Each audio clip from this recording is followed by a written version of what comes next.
नमस्कार आणि आमच्या ह्या विशेष चर्चेत आपलं स्वागत आहे. आज आपल्याकडे बायबलमधल्या एका अत्यंत गूढ आणि तितक्याच वादग्रस्त भागावर आधारित काही अभ्यासपूर्ण साहित्य आहे. आपण बोलणार आहोत प्रकटीकरणाच्या पुस्तकातील 2 साक्षीदारांबद्दल.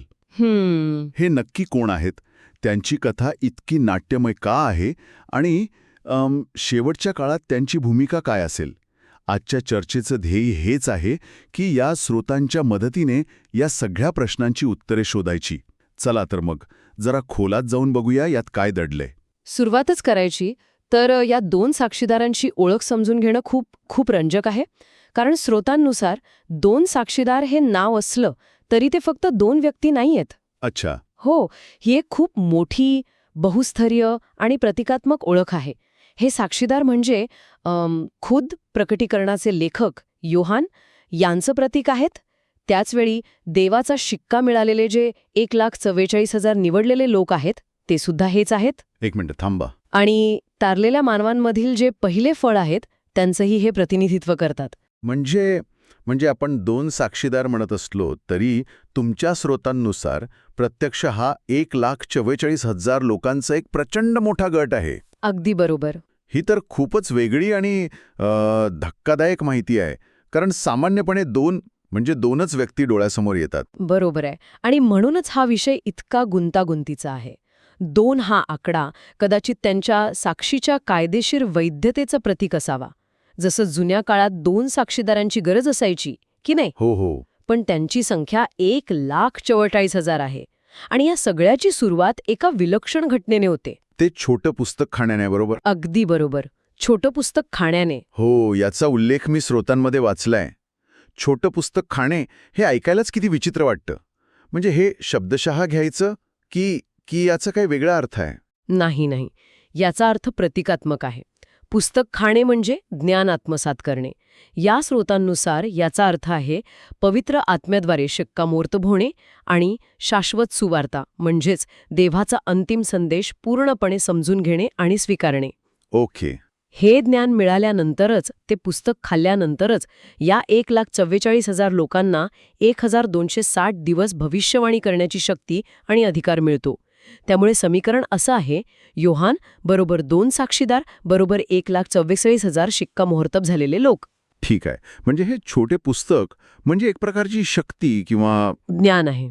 मग या शाश्वत सुवार्तेमध्ये असा कोणता खास संदेश आहे जो शेवटच्या काळात दिला जातो? याचे 3 अतिशय स्पष्ट आणि थेट संदेश आहेत. पहिला, फक्त आणि फक्त देवाचीच उपासना करा, दुसऱ्या कोणाचीही नाही. दुसरा संदेश आहे की मोठे बॅबिलॉन शहर, जे भ्रष्ट मानवी व्यवस्थेचं प्रतीक मानलं जातं, ते लवकरच नष्ट होणार आहे. आणि तिसरा, जो कदाचित सर्वात महत्त्वाचा इशारा आहे, श्वापदाची म्हणजे बीस्ट आणि त्याच्या प्रतिमेची उपासना करू नका, नाहीतर त्याचे भयंकर परिणाम भोगावे लागतील. ओके. म्हणजे या 1,44,000 लोकांचं मिशन स्पष्ट आहे. पण आता त्या वेळेच्या गणिताकडे येऊया, जे मला नेहमीच गोंधळात टाकतं. हो, ते थोडं गुंतागुंतीचं आहे. स्रोतांमध्ये 1,260 दिवस, 42 महिने, 3.5 वर्ष अशी वेगवेगळे आकडे येतात. हे सगळं नक्की काय आहे? आणि अंतिम सप्ताहाचा पहिला अर्धा भाग आणि दुसरा अर्धा भाग यात नेमका काय फरक आहे? हो, हे आकडे वेगवेगळे दिसले तरी ते एकाच कालावधीला दर्शवतात, 3.5 वर्ष. प्रकटीकरणात वेळेला वेगवेगळ्या प्रकारे मोजलं गेलंय. स्रोतानुसार हा एक आठवडा म्हणजे प्रत्यक्षात 7 वर्षांचा काळ आहे. ही संकल्पना दानियलच्या पुस्तकातून घेतलीय. अच्छा. म्हणजे थोडक्यात ही 7 वर्षांची वेळ म्हणजे एका चित्रपटासारखी आहे, ज्याला मध्यंतरापूर्वीचा आणि मध्यंतरानंतरचा असे 2 भाग आहेत. अगदी. आणि ही सगळी नाट्यमय पात्र आणि घटना मध्यंतरापूर्वीच्या भागातच घडतात, बरोबर? तुम्ही अगदी अचूक उपमा वापरली आहे. अगदी तसंच आहे. पहिला अर्धा भाग म्हणजे पहिले 3.5 वर्षे किंवा 1,260 दिवस, यालाच महाछळाचा काळ म्हटला आहे. Great tribulation. हो, या काळात श्वापदाला पृथ्वीवर राज्य करण्याचा अधिकार मिळतो. पण महत्त्वाचं म्हणजे याच काळात हे 2 साक्षीदार आणि इतर संतही पृथ्वीवर उपस्थित असतात आणि आपला संघर्ष करत असतात. हाच तो खरा संघर्षाचा काळ आहे. आणि मग मध्यंतरानंतरच्या दुसऱ्या भागात काय होतं? दुसरा अर्धा भाग पूर्णपणे वेगळा आहे. या काळात पृथ्वीवर संत नसतात.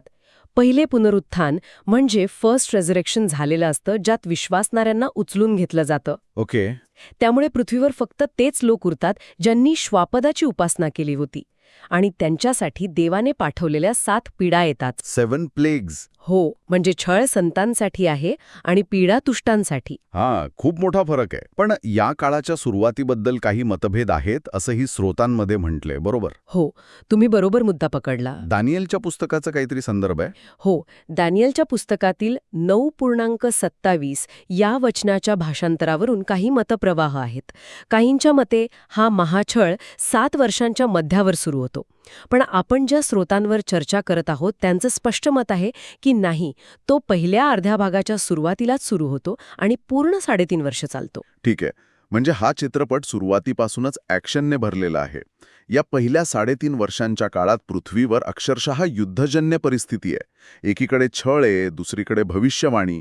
मग यात कोण कोणाशी लढत आहे आणि कोण कोणाचं रक्षण करत आहे? या महानाट्यातली मुख्य पात्र कोण आहेत? अगदी. हा एक महासंघर्षाचा काळ आहे. यात एकाच वेळी अनेक गोष्टी घडत आहेत. पहिलं महत्वाचं पात्र आहे स्त्री. ही स्त्री खऱ्या चर्चचं किंवा देवाच्या लोकांचं प्रतीक आहे. सैतान तिच्यावर हल्ला करतो, पण देव तिला अरण्यात एका खास तयार केलेल्या सुरक्षित ठिकाणी नेतो, जिथे 1260 दिवस तिचं पालनपोषण होतं. एक प्रश्न आहे. जर देव त्या स्त्रीला म्हणजे चर्चला अरण्यात सुरक्षित ठिकाणी सांभाळत असेल, तर मग या 2 साक्षीदारांना तिचे रक्षण करण्याची गरज का पडते? ते नक्की कोणाचे रक्षण करत आहेत, हा थोडा विरोधाभास नाही का वाटत? खूप चांगला प्रश्न आहे आणि इथेच यातील सूक्ष्म फरक लक्षात येतो.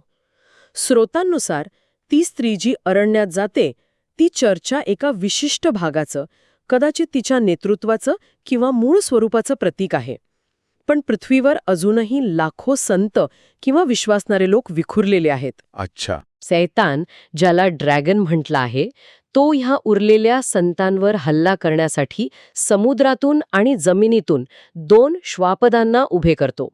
आणि इथेच ह्या 2 साक्षीदारांची म्हणजे त्या 1,44,000 लोकांची भूमिका सुरू होते.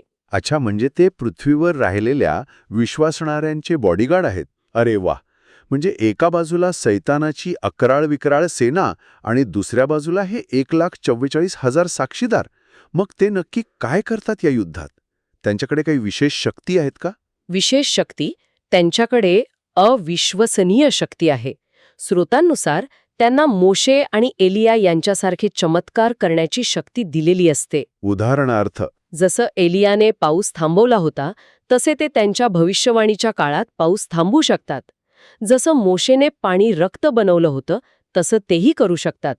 आणि सर्वात नाट्यमय म्हणजे जर कोणी त्यांना इजा पोहोचवण्याचा प्रयत्न केला, तर त्यांच्या तोंडून अग्नी निघून त्यांच्या शत्रूंना भस्म करतो. थांबा, तोंडून अग्नी निघतो काय सांगताय? हे शब्दशः घ्यायचंय की हे सुद्धा प्रतिकात्मक आहे? म्हणजे ते त्यांच्या शब्दांनी, त्यांच्या साक्षीने शत्रूंचा नाश करतात असं काही? यावर अभ्यासकांमध्ये चर्चा आहे, पण स्रोतांचा कल हा शब्दशः अर्थाकडे अधिक झुकलेला दिसतो. कारण त्यांची भूमिका फक्त साक्ष देण्याची नाही, तर श्वापदाच्या शक्तीला प्रत्यक्ष आव्हान देण्याची आणि संतांचं शारीरिक रक्षण करण्याची आहे. ते लोकांना पश्चाताप करण्याची घोषणा करतात आणि त्याचवेळी श्वापदाच्या सैन्याला रोखून धरतात. दुसरीकडे श्वापद त्याच 42 महिन्यांच्या काळात संतांशी युद्ध करतो आणि त्यांचा छळ करतो. याचा अर्थ असा होतो का की काही संतांचे रक्षण होते आणि काहींचा छळ होतो? म्हणजे या 1,44,000 लोकांच्या संरक्षणात असूनही काही लोक मारले जातात? हो. आणि इथेच एक आणखी महत्वाचा मुद्दा आहे.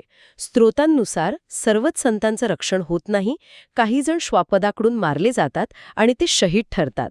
यांना नंतर पहिल्या पुनरुत्थानात विशेष स्थान मिळतं. ओके. तर काही जण या 2 साक्षीदारांद्वारे संरक्षित राहतात.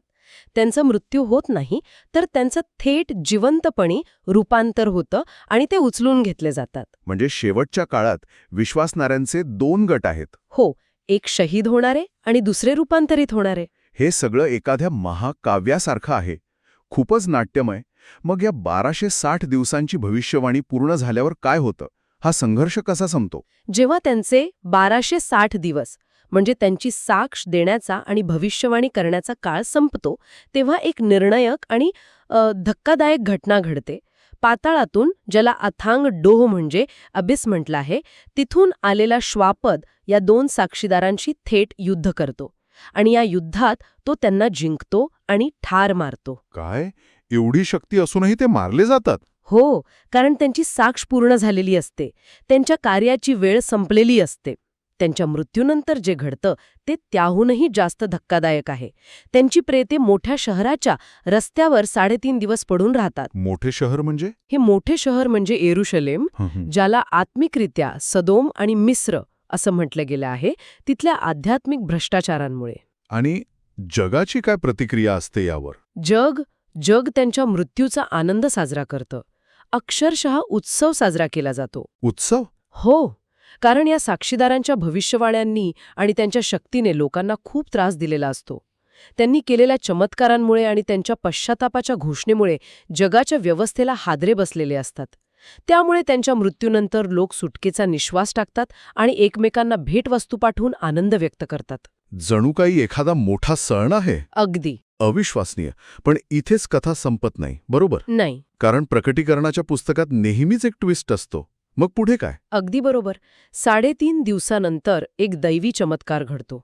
संपूर्ण जगासमोर देवातून जीवनश्वास त्यांच्या मृत शरीरांमध्ये प्रवेश करतो आणि ते सर्वांच्या डोळ्यांदेखत जिवंत उभे राहतात. अरे वा! जे लोक त्यांचा मृत्यू पाहून आनंदित झाले होते ते हे दृश्य पाहून प्रचंड घाबरतात.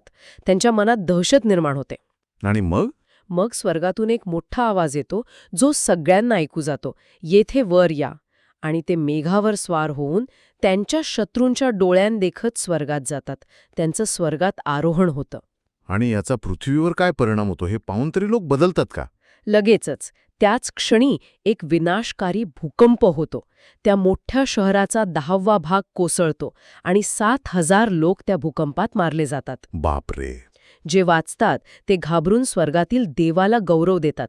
या घटनेनंतर स्रोतांमध्ये असं म्हटलं आहे की दुसरे संकट संपते आणि तिसरे संकट म्हणजेच त्या 7 पिढा लवकरच सुरू होते. हा महाछळाच्या काळाचा शेवट असतो. वा, काय प्रवास आहे हा! तर आजच्या या सखोल चर्चेचा सारांश काढायचा झाला तर 2 साक्षीदार हे नाव प्रतिकात्मक आहे. ते प्रत्यक्षात 1,44,000 देवाचे निवडलेले लोक आहेत. ते शेवटच्या 7 वर्षांच्या काळातील पहिल्या 3.5 वर्षात म्हणजे महाछळाच्या काळात भविष्यवाणी करतात. बरोबर. ते मोशे आणि एलियासारखी शक्ती वापरून संतांचं रक्षण करतात आणि श्वापदाच्या सत्तेला आव्हान देतात. शेवटी ते मारले जातात, पण 3.5 दिवसांनी त्यांचं नाट्यमयरित्या पुनरुत्थान आणि स्वर्गारोहण होतं, जे एका युगाचा अंत आणि दुसऱ्याची सुरुवात दर्शवतं. अगदी अचूक सारांश. आणि यातला सर्वात महत्त्वाचा मुद्दा जो श्रोत्यांनी लक्षात ठेवावा तो म्हणजे संतांचा छळ म्हणजे महाछळ आणि दुष्टांवर येणाऱ्या पीडा म्हणजे 7 पिढा. या 2 पूर्णपणे वेगळ्या आणि वेगवेगळ्या वेळी घडणाऱ्या घटना आहेत. हो. जे संत छळातून जातात मग ते शहीद होऊन किंवा रूपांतरित होऊन त्यांना पहिले पुनरुत्थान मिळतं. त्यामुळे ते दुसऱ्या अर्ध्या भागात येणाऱ्या 7 पिढ्यांपासून पूर्णपणे वाचतात. त्या पिढा फक्त आणि फक्त श्वापदाची उपासना करणाऱ्या लोकांसाठी राखीव आहेत. ही स्पष्टता खूप महत्वाची आहे. तर आजची चर्चा इथे संपवताना नेहमीप्रमाणे श्रोत्यांसाठी एक विचार सोडून जाऊया. नक्कीच. जर या स्रोतांमधील भविष्यवाणीचं विश्लेषण असं असेल की एक विशिष्ट ज्ञान म्हणजे ते छोटे पुस्तक खाणं हे शेवटच्या काळात टिकून राहण्यासाठी आणि आपली भूमिका बजावण्यासाठी आवश्यक आहे, तर आजच्या या माहितीच्या आणि विचारांच्या महापुरात आपल्यासाठी ते छोटे पुस्तक कोणतं असेल? कोणतं ज्ञान आत्मसात करणं आपल्यासाठी सर्वात महत्त्वाचं आहे? विचार करा.